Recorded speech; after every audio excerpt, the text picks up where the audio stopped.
கர்த்தர் நாமம் மகிமைப்படுவதாக. ஆண்டவராக இயேசுவின் நாமத்தினாலே உங்களை நான் வாழ்த்துகிறேன். இந்த கீர் ராடை பார்க்கிறீர்கள்.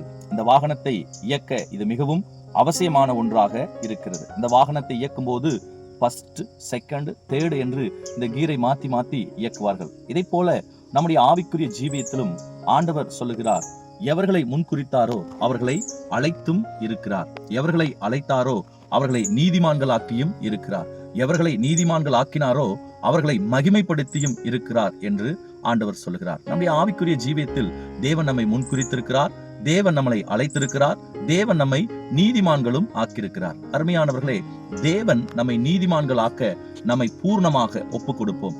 தேவன் எவர்களை நீதிமான்கள் ஆக்குகிறாரோ அவர்களையே தேவன் மகிமைப்படுத்துகிறார். நம்மை நீதிமான்கள் ஆக்க நம்மை பூர்ணமாக ஒப்புக் கொடுப்போம்.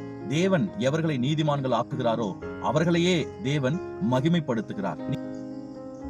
நீங்களும் நானும் மகிமைப்பட வேண்டும் என்று ஆண்டவர் விரும்புகிறார். நீங்களும் நானும் மகிமைப்பட தேவன் நம்மை நீதிமான்கள் ஆக்க வேண்டுவது அவசியம். ஆகவே அவர் நம்மை பூர்ணமாக நீதிமான்கள் ஆக்க நம்மை விட்டுக் கொடுப்போம். பூர்ணமாக அவர் நம்மை நீதிமான்கள் ஆக்கிவிட்டால் இந்த பூமியில் நம்மை மகிமைப்படுத்தி அவர் நாமத்தை அவர் உயர்த்துவார். ஆமென்.